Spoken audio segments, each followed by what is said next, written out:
Hola, soy Oscar Aldana, estudiante de octavo semestre de Ingeniería en Computación de la Universidad Fermín Toro, y el día de hoy hablaré acerca de los componentes básicos de los procesadores.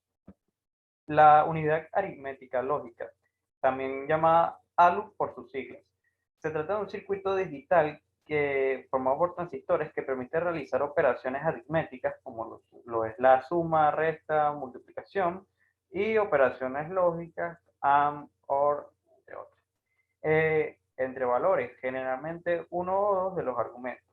La mayoría de las acciones del procesador se realizan gracias a la ALU. Esta toma los datos de los registros del procesador, los procesa y el resultado es almacenado en el registro de salida de la ALU. La unidad de control se encarga de buscar las instrucciones en la memoria, decodificarlas y ejecutarlas. Em, La unidad de control ejerce su función sobre lo que realiza la ALU, es decir, es la que regula qué hace y qué no hace la ALU. Los componentes de la unidad de control son el registro de instrucciones, que es el encargado de almacenar las instrucciones que se están realizando, que se están ejecutando; registro controlador de programas, que contiene las instrucciones próximas a ejecutarse; el controlador y decodificador, que se encarga de interpretar las instrucciones para su posterior procesamiento; el secuenciador, que genera microórdenes necesarias para la ejecución de las instrucciones; y el reloj, que se encarga de la sincronización de la unidad de control con el resto de los componentes. Los registros internos del procesador. Los registros del procesador se emplean para controlar las instrucciones en ejecución, manejar direcciones de memoria y proporcionar capacidad aritmética. Entre los tipos de registros que podemos encontrar están los registros de segmentos, registros de coma flotante, registros de propósito general, que sirven para almacenar tanto datos como direcciones de memoria; registros apuntadores, que indican una dirección de memoria en la memoria principal; registros bandera, pila y registros índice. Los tipos de memoria. Una unidad de memoria no es más que un conjunto de celdas de almacenamiento junto con los circuitos asociados necesarios para ingresar y sacar la información almacenada. Se utilizan dos tipos principales de memoria en los sistemas de computadoras. Las memorias volátiles, en este caso hablaremos de la memoria RAM. ¿Por qué se llaman volátiles? Debido a que si se interrumpe el flujo del suministro eléctrico, los datos almacenados en esta se pierden. Eh, la memoria RAM, llamada por sus siglas memoria de almacenamiento aleatorio, se puede dividir en dos categorías: las SRAM o Static RAM y las DRAM o Dynamic RAM. Eh, ¿cuál, ¿Cuál es la diferencia entre estos dos tipos de memoria RAM? Pues en cuanto a que las de RAM necesitan un circuito de refresco, debido a que están compuestas nada más de un transistor y un capacitor para almacenar cada bit de información. Esto hace que con el tiempo la energía almacenada en el capacitor se pierda, por lo tanto cada cierto tiempo debe ser actualizado para no perder esta información. En cambio, las SRAM están compuestas por hasta seis transistores, y no tienen que ser actualizadas o refrescadas constantemente. Las SRAM son más costosas que las de RAM y abarcan más espacio para almacenar la misma cantidad de información, debido a que las SRAM llevan seis transistores, a diferencia de las de RAM, que utiliza uno nada más en un capacitor. Por otro lado, están las memorias no volátiles. Estas son las memorias en cuyo caso de que se interrumpa el suministro eléctrico, la información almacenada en ellas no se pierde. La memoria principal de este tipo es la ROM o memoria de solo lectura. Esto se debe a que originalmente esta memoria, una vez que los datos eran almacenados en esta, no podían ser modificados. Posteriormente fueron apareciendo nuevas implementaciones, nuevas versiones que han permitido que estos datos sí puedan ser alterados, pero siguen teniendo la característica de que si se pierde el flujo, el suministro eléctrico, no se pierden estos datos. Así, por lo menos, tenemos la PROM, que es memoria ROM programable, la EEPROM y la más reciente es Flash Memory.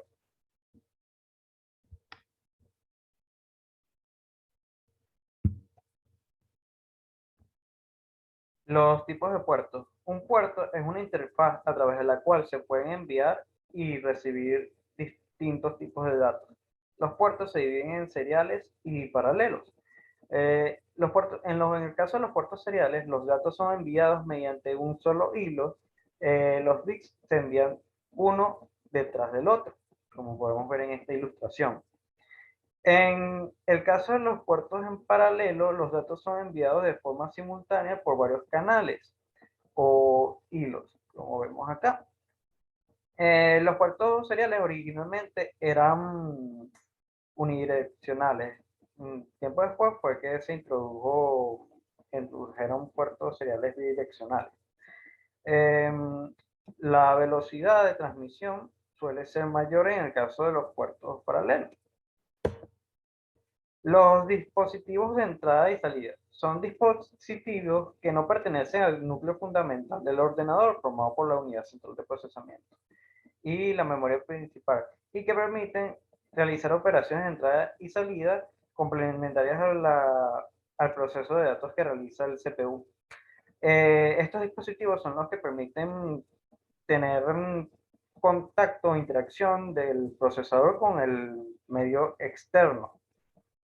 Entre los dispositivos de entrada son aquellos que sirven para introducir datos para el procesador. Estos son cámaras, teclado, distintos tipos de sensores, entre otros. Y los dispositivos de salida son aquellos que permiten representar los resultados, la salida de los datos del procesador, como lo son el monitor, cornetas, entre otros. Las clases de buses. Un bus es un canal de comunicación que las computadoras usan para pasar componentes, para comunicar componentes entre sí. Para comunicar el procesador con los periféricos, la memoria y los dispositivos de almacenamiento. El objetivo de que el bus esté conectado a la tarjeta madre es que los dispositivos conectados a ella actúan como si estuvieran conectados directamente con el procesador. Existen tres tipos de buses principales. El bus de direcciones, este es debido a que informa, este es un bus unidireccional debido a que la información fluye en una sola dirección del CPU a los elementos de entrada y salida. El bus de datos es un bus bidireccional, puesto que los datos suelen fluir desde y hacia el CPU. Puede ser según la operación que se esté realizando. Y el bus de control, que es el conjunto de señales que se usan para sincronizar las actividades y transición de los periféricos del sistema.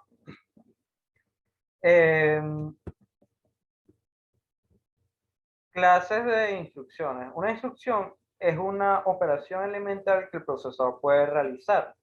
Las instrucciones se almacenan en la memoria principal, es decir, la RAM, esperando a ser tratadas por el procesador. Existen distintos tipos de instrucciones entre las que se encuentran la de transferencia de datos. Este tipo de instrucción transfiere datos de una localización a otra. Las lógicas, que son utilizadas para operaciones de bits a bits, estas incluyen comparación, lo cual es muy importante en cualquier tipo de programa. Las de entrada y salida, que administran los comandos de entrada y salida para comunicarse con los periféricos. Las aritméticas, como lo son suma, resta, multiplicación. De salto, que sirven para que el procesador, en lugar de ejecutar la siguiente instrucción, pase a ejecutar otra en su lugar. Y de control de sistema, que son aquellas instrucciones que se ejecutan solo cuando el procesador está en un estado privilegiado o ejecuta un programa que está en una zona privilegiada de la memoria. El espacio de memoria es la capacidad de almacenamiento que tiene el procesador. El almacenamiento primario consta de memoria primaria. El espacio de memoria es la capacidad máxima de almacenamiento que tiene el procesador. El almacenamiento primario consta de la memoria primaria del sistema, que es la memoria RAM, que contiene los programas en ejecución, así como los datos necesarios para su correcta operación. La información se puede transmitir de forma muy rápida entre los registros del procesador y las localizaciones del almacenamiento principal.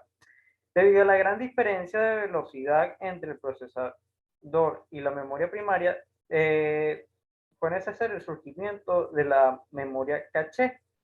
Esta es una memoria con una muy alta velocidad, típicamente de 10 a 100 veces más veloz que la memoria primaria, y se emplea para mejorar la eficiencia y rendimiento del CPU. El tamaño de palabra. Una palabra es una cadena finita de bits que son manejados como un conjunto por la máquina. El tamaño y longitud de la palabra hace referencia al número de bits contenidos en ella y es un aspecto muy importante al momento de diseñar una arquitectura de microprocesador. El tamaño de la palabra define el tamaño de datos que puede procesar.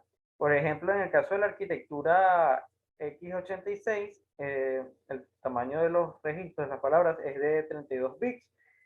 En la arquitectura 86 piso 64 es de 64 bits. Clases de direccionamiento. Se entiende por direccionamiento a la forma en la que se interpretan los bits de un campo de dirección de una instrucción para localizar el operando y o la dirección de destino del resultado de la instrucción. Entre los tipos de direccionamiento se encuentra el direccionamiento inmediato, directo, indirecto, de registro, indirecto de registro, de desplazamiento y de pila. Los dispositivos de almacenamiento masivo son elementos informáticos diseñados para almacenar datos mediante tecnologías como lo son mecánica, magnética, electrónica o hídrica, de modo que permiten guardar, leer, escribir y o reescribir bits con el objetivo de conservar información a corto o mediano plazo. Entre los dispositivos de almacenamiento masivo que podemos mencionar están las unidades de disco duro y las unidades de estado sólido, también mal llamadas discos sólidos, debido a que no tienen discos en realidad. Las unidades de discos duros funcionan por medio de magnetismo, en cambio las unidades de estado sólido son, funcionan por circuitos eléctricos. Eh, las unidades de estado sólido son más costosas que los discos duros, pero tienen una velocidad de transferencia de datos muchas veces mayor al de los discos duros, por lo menos 100 veces, 10 veces o más. Están los dispositivos flash, como los USB que normalmente usamos, los pendrive, y los dispositivos de almacenamiento ópticos como los CD, DVD, Blu-ray, entre otros. Muchas gracias por su atención.